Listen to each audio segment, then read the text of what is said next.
हे friends, स्वागत है आपका हमारे चैनल मूवीज पे। गाइस, मैं आज एक्सप्लेन करने वाली हूँ द बार मूवी को। मूवी की स्टार्टिंग में हमें एक बार को दिखाया जाता है जिसमें सर्जियो नाम का एक आदमी आता है। जैसे ही सर्जियो अंदर आता है, वहाँ से उसके साथ ही एक आदमी बाहर निकलता है और जैसे ही वो आदमी बाहर जाता है, कोई उसे गोली मारकर उसकी हत्या कर देता है। उस आदमी को गोली लगने की वजह से उसके आसपास सभी आदमी वहाँ से भाग जाते हैं। किसी को पता नहीं चलता कि गोली कहाँ से चली थी। बार के अंदर काफी लोग मौजूद होते हैं। उन्हें कुछ समझ नहीं आता कि उन्हें क्या करना चाहिए। वो लोग पुलिस को कॉल करने की कोशिश करते हैं, लेकिन किसी के फोन में भी नेटवर्क नहीं होता। तभी बाहर से एक आदमी बाहर जाता है और उसे भी एक गोली लगती है और वो मर जाता है, जिससे बार के अंदर मौजूद सभी लोग बुरी तरह से डर जाते हैं। बार के अंदर एक एलिना नाम की लड़की भी होती है। वो कहती है कि हम सभी को टीवी पर न्यूज देखनी चाहिए। जब वो लोग टीवी को ऑन करते हैं तो इस हादसे की कोई भी न्यूज नहीं दिखाई जाती और तभी वो लोग बाहर देखते हैं। वहाँ से वो दोनों डेड बॉडीज गायब हो चुकी थी। उनका खून भी वहाँ से साफ कर दिया जाता है। वहाँ पे मर्डर का कोई नामो निशान नहीं बचा। उन लोगों को कुछ भी समझ नहीं आ रहा कि आखिर वहाँ पर हो क्या रहा है। तभी उनमें से एक आदमी कहता है कि कोई चाहता है कि हम में से कोई भी बाहर ना जाए। तभी सर्जियो अपनी राय रखता है और कहता है कि हो सकता है कि हम सब में से कोई किलर हो या हम में से ही कोई एक आतंकवादी हो जिसके पास कोई भयानक विस्फोटक हो और पुलिस उसे पकड़ना चाहती हो। तभी बार में काम करने वाला एक आदमी पूछता है कि बाहर जो लाशें थी वो कहाँ चली गई और सड़क पर कोई भी इंसान नहीं दिख रहा। सारी सड़कें सुनसान पड़ी हैं। यहाँ पर एक आदमी होता है जिसका नाम नाचो था, जो अपने पैर से अपने बैग को छुपा रहा था। सर्जियो उसे ऐसा करते हुए देख लेता है और सबको बता देता है। तभी उसके बैग को ले लिया जाता है। जब उसके बैग को खोला जाता है तो उसके अंदर एक हार्ड ड्राइव होती है। तभी वो सभी को बताता है कि इसके अंदर कोई भी ऐसी चीज नहीं है कि जिससे सभी को आपत्ति हो। वो बताता है कि मैं एक एड कंपनी में काम करता हूँ और उसमें मेरा डाटा है, लेकिन उसकी बात पर कोई भी यकीन नहीं करता और उसकी हार्ड ड्राइव को तोड़ दिया जाता है। बैग के अंदर और कुछ भी नहीं होता। उसकी हार्ड ड्राइव टूटी देख नाचो को बहुत दुख होता है। तभी नाचो देखता है कि एक काउंटर के ऊपर एक ब्रीफ बैग पड़ा होता है। तभी वो सभी को पूछता है कि ये ब्रीफ केस किसका है। तभी सर्जियो कहता है कि ये ब्रीफ केस मेरा है। इससे पहले वो अपने केस को उठाता, इस बार की जो ऑनर होती है वो इस केस को उठा लेती है। सर्जियो उस बैग को खोलने से मना करता है। तभी बैगर उस बैग को खोल देता है और उस बैग के अंदर से फीमेल के गारमेंट्स निकलते हैं। इससे पहले कि कोई इस बात को समझ पाता, वॉशरूम के अंदर से आवाज आ जाती है। जब वो वॉशरूम का दरवाजा खोलने की कोशिश करते हैं तो देखते हैं कि वो अंदर से ही लॉक होता है। वो किसी तरह से उस दरवाजे को खोलकर अंदर जाते हैं और देखते हैं कि वहाँ पर एक फैट मैन लेटा हुआ था। वो बेहोश था, उसे कुछ भी होश नहीं था। उसके पास एक इंजेक्शन भी पड़ा होता है जिसके अंदर कुछ मेडिसिन होती है। एलिना उस इंजेक्शन को उठाती है और तभी उन लोगों को बाहर एक गाड़ी की आवाज आती है। जब वो डोर के पास जाते हैं तो देखते हैं कि बहुत सारे आर्मी ऑफिसर अपने फेस को पूरी तरह से कवर कर वहाँ पे बहुत सारे टायर्स को रखते हैं, जिसके बाद वो टायर को चला देते हैं और वहाँ से चले जाते हैं। हालांकि उन लोगों को लग रहा था कि वो उनकी हेल्प के लिए आए हैं, लेकिन वो आर्मी ऑफिसर उनकी हेल्प नहीं करते। और तभी टीवी पर न्यूज दिखाई जाती है कि शहर के एक बहुत बड़े हिस्से में आग लग चुकी है, इसीलिए उसे सील कर दिया गया है। उस तरफ कोई भी नहीं जा सकता। बाहर में सभी लोग इस न्यूज को देखकर बहुत हैरान होते हैं कि सरकार झूठ क्यों बोल रही है। और तभी वो फैट मैन जो वॉशरूम के अंदर बेहोश था, वो सबके सामने आ जाता है। उसका पूरा शरीर फूल जाता है, उसकी आंखें भी बहुत अजीब होती हैं। तभी वो वहीं पर गिर जाता है और मर जाता है। तभी वो लोग उसके फोन को उठाते हैं और उन्हें पता चलता है कि वो एक आर्मी ऑफिसर था। उसके फोन में कुछ और भी पिक्स होती हैं, जिसमें कुछ लोगों ने पीपीई किट पहनी होती है जो किसी भी वायरस से बचने के लिए होती है। उनके हाथ में स्प्रे भी होता है और अब बार के अंदर सभी लोग समझ जाते हैं कि पूरे एरिया को क्वारंटाइन कर दिया गया है। और अभी अभी जो फैट मैन यहाँ पर मरा है, उसने मरने से पहले ही कहा था डोंट टच मी, मीन्स ये कि ये आदमी इन्फेक्टेड था और इन्फेक्शन से ही इसकी मौत हो गई है और शायद अब यहाँ पर और भी लोग इन्फेक्टेड होंगे। फिर हम नाचो को देखते हैं जो किसी भी तरह से अपने फोन में सिग्नल लाने की कोशिश करता है। तभी वो एक टेबल पर चढ़ जाता है और अपने फोन को ऊपर उठाता है और उसके फोन में नेटवर्क आ जाता है। वो ये बात सबको बताता है कि उसके फोन में नेटवर्क आ गया है। तभी सभी लोग उसे कहते हैं कि तुम मीडिया वालों को फोन कर उन्हें सब कुछ बताओ। नाचो की एक फ्रेंड होती है जो मीडिया वालों को जानती है, वो उसे कॉल करने लगता है, लेकिन तभी एक आदमी टेबल पर आकर चढ़ जाता है, जिस वजह से टेबल टूट जाता है। तभी वहाँ पे खड़ा एक आदमी नाचो से मोबाइल पे जाता है कि इस डेड बॉडी को लेकर नीचे तहखाने में जाओ। उन पांचों को उन लोगों की बात माननी पड़ती है। वो पांचों डेड बॉडी को लेकर नीचे तहखाने में चले जाते हैं। ऊपर अब बस 3 लोग ही बचे थे। वहीं नीचे एक लेडी को सफोकेशन होना शुरू हो जाता है। वो तहखाने का दरवाजा खोलने को कहती है, लेकिन कोई भी उसकी हेल्प नहीं करता। और तभी वहाँ पर ऊपर कुछ रखी बॉटल्स गिर जाती हैं। उन बॉटल्स का लिक्विड एक तरफ बहना शुरू हो जाता है। तभी वो लोग देखते हैं कि वहाँ पे ड्रेनेज है, यानी कि बाहर वहाँ से पानी के रास्ते निकल सकते हैं। उन लोगों के साथ जो वहगर होता है वो उस ढक्कन को खोल देता है और वो तय करता है कि वो ड्रेन से यहाँ से बाहर निकल जाएगा। कोई भी उसका साथ देने को तैयार नहीं होता, लेकिन वहगर के पास कोई भी और रास्ता नहीं है, इसीलिए वो अपनी बॉडी पे ऑयल लगाता है और वहाँ से नीचे जाने की कोशिश करता है, लेकिन वो होल इतना बड़ा नहीं है जिस वजह से वो नीचे नहीं जा पाता।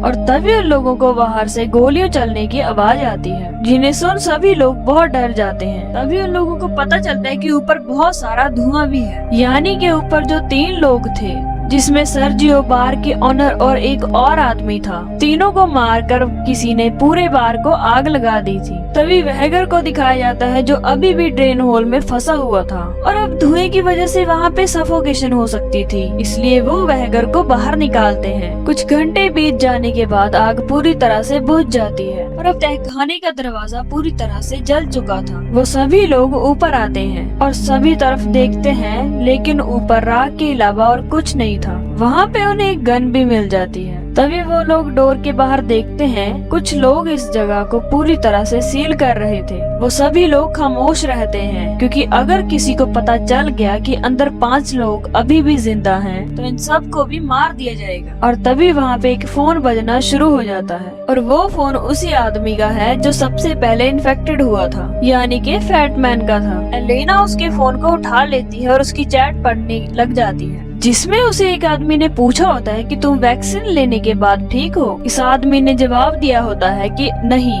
मेरी तबीयत खराब है, मैं एक वॉशरूम में छुपा हुआ हूँ, तुम मेरे पास मत आना। अब एलिना पुरानी चैट पढ़ती है, जिसमें इस आदमी ने लिखा होता है कि मेरे पास 4 वैक्सीन और बची हुई हैं। और तभी वो लोग समझ जाते हैं कि इसके पास जो इंजेक्शन था वो वैक्सीन थी। तभी सभी के दिमाग में ये बात आती है कि अगर इस बीमारी की वैक्सीन बन चुकी है तो इस जगह को सील क्यों किया गया, क्यों लोगों को मारा गया। और अब ये उसकी और भी चैट पढ़ना शुरू कर देते हैं, जिसमें एक आदमी ने कहा था कि उसने इस वैक्सीन के साथ एक नन के ऊपर काम किया और वो पूरी तरह से ठीक हो गई। ये सुन के सभी लोग बहुत खुश हो जाते हैं कि उनकी बॉडी के अंदर जो वायरस है अब उसकी वैक्सीन है। लेकिन तभी ये सोचने लग जाते हैं कि अगर इस आदमी के पास वैक्सीन थी तो ये मारा क्यों गया। जब वो लोग चैट को पढ़ते हैं तो उन्हें पता चलता है कि ये आदमी पहले से ही 2 दिनों से बीमार था। इसके बाद एक बार फिर से वो फोन रिंग होना शुरू हो जाता है। इससे पहले कि वो फोन को उठाते, बैटरी लो होने की वजह से फोन स्विच ऑफ हो जाता है।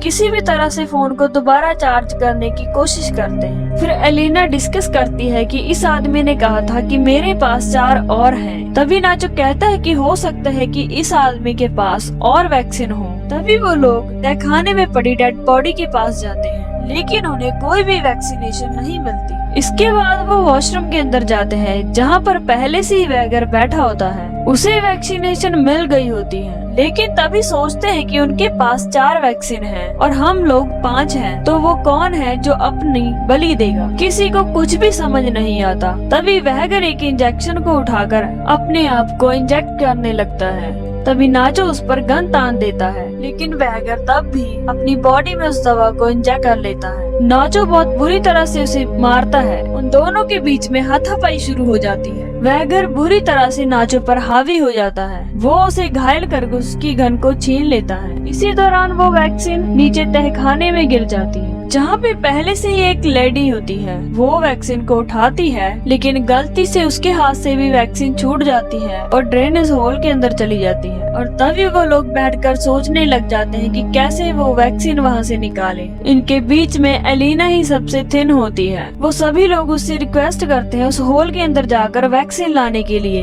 पहले तो वो मना कर देती है, लेकिन बाद में वो मान जाती है। इसके बाद उसकी बॉडी में ऑयल लगाया जाता है और उसे उस छोटे जे होल के अंदर धकेला जाता है, जिससे बड़ी मुश्किल से वो नीचे गिर जाती है, जहाँ चारों तरफ बहुत गंदगी होती है। एलिना को वहाँ पर वैक्सीनेशन मिल जाती है। नाचो ऊपर से एक तार को नीचे फेंकता है और कहता है कि वैक्सीनेशन को इस तार पर बांध दो, पर एलिना साफ साफ मना कर देती है, क्योंकि उसे पता है कि ऊपर 3 लोग थे और अब 3 ही वैक्सीन बची हैं। वो नाचो को कहती है कि अगर तुम्हें वैक्सीनेशन चाहिए तो तुम्हें नीचे आना होगा। जिसके बाद ये लोग उस हॉल को बड़ा करना शुरू कर देते हैं। तभी एलिना बाहर का रास्ता ढूंढना शुरू कर देती है। कुछ दूरी पर जाने के बाद उसे कुछ रोशनी दिखती है। तभी वो वैक्सीन को वहीं पर छुपा देती है। इसके बाद वो ऊपर जाती है और ग्रिल के दूसरी तरफ देखती है कि वहाँ पर सिक्योरिटी है, जो कि उनके 3 साथियों को जला रही है, जो ऊपर बार में रह गए थे। तभी हम देखते हैं कि वो 4 लोग जो तहखाने के ऊपर थे वो सीवर से नीचे आ जाते हैं। नाचो और वहगर के बीच में फिर से फाइट शुरू हो जाती है, लेकिन इस बार नाचो उससे गन छीनकर उसे वहीं पर गोली मार देता है, जिससे वहगर मर जाता है। और अब नाचो के सामने एलिना भी होती है। उसके पास गन थी,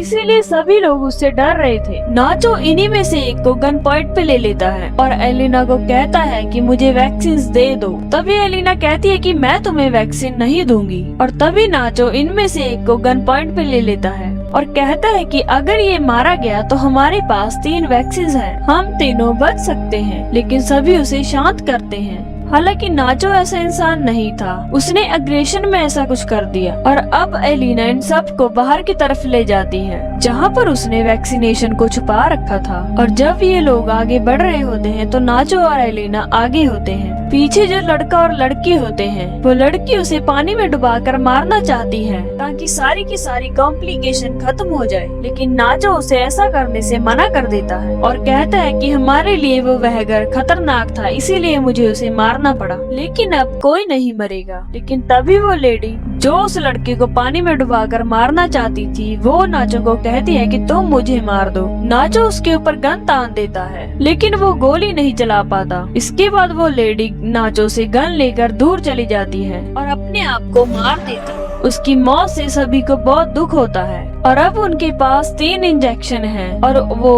3 लोग ही हैं। वो तीनों एक एक इंजेक्शन ले लेते हैं, मगर इससे पहले वो तीनों अपनी बॉडी में उन इंजेक्शन को इंजेक्ट करते वहाँ पे वह जाने के लिए वहाँ से भागना शुरू कर देते हैं। और वो वहगर जो पूरी तरह से गुस्से में है, वो पूरी तरह से साइको हो जाता है। वो इन दोनों को मारने के लिए उनका पीछा करना शुरू कर देता है। एलिना और नाचो को तभी वहाँ पे सीढ़ियाँ दिखती हैं। वो दोनों उन सीढ़ियों के ऊपर चढ़ना शुरू कर देते हैं और तभी एलिना के पास जो वैक्सीन होती है वो उसे छूटकर नीचे गिर जाती है। वहगर भी सीढ़ियों के ऊपर चढ़ रहा होता है। वो नाचो के पैर पकड़ लेता है, पर इससे पहले वो नाचो को नीचे खींचता। नाचो के पास जो उसकी वैक्सीन होती है वो एलिना को दे देता है, जिसके बाद वो वहगर नाचो को नीचे खींच देता है। वो दोनों नीचे गिर जाते हैं और उनकी मौत हो जाती है। एलिना के पास अब वैक्सीन है, वो उसे अपनी बॉडी में इंजेक्ट करती है और ऊपर जो ढक्कन होता है वो उसे खोलकर बाहर निकल जाती है, जहाँ पे बहुत सारे लोग होते हैं। और यहाँ से सरकार ने आगे के एरिया को पूरी तरह से सील किया हुआ था। तभी उसके पास एक लेडी आती है और उसे अपना जैकेट दे देती है और एलिना चुपचाप इस भीड़ से आगे निकल जाती है। इस कहानी से हमें ये पता चलता है, जो आर्मी ऑफिसर पहले बार में आया था,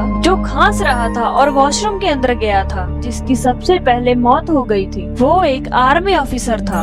शायद आर्मी किसी तरह का बायोलॉजिकल वेपन बना रही थी ताकि वो दूसरी कंट्री पर इस बायोलॉजिकल वेपन से हमला कर सके, लेकिन इनका अपना ही ऑफिसर इन्फेक्टेड हो गया। हालांकि उनके पास इस चीज की मेडिसिन भी थी, लेकिन वो बीमार था और इसी वजह से मेडिसिन ने उसके ऊपर असर नहीं किया। और जब आर्मी को पता चला कि वो बार के अंदर है और इन्फेक्टेड है, तो पूरे एरिया को सील कर दिया गया ताकि यहाँ से कोई भी बाहर ना निकले और उस वायरस को इसी जगह पर खत्म कर दिया गया। हालांकि उन लोगों को इसके लिए कुछ लोगों को मारना भी पड़ा जो बेगुनाह थे, लेकिन कुछ लोगों के लिए वो पूरे देश को सफर नहीं करवा सकते थे, इसीलिए उन लोगों ने ये कदम उठाया। गाइस, इसी के साथ ये स्टोरी यहीं पर खत्म होती है। आई होप आपको ये स्टोरी काफी अच्छी लगी हो। वीडियो को लाइक, शेयर और चैनल को सब्सक्राइब करना मत भूलिएगा। मैं मिलूंगी आपको किसी और नई वीडियो के साथ। तब तक के लिए बाय बाय।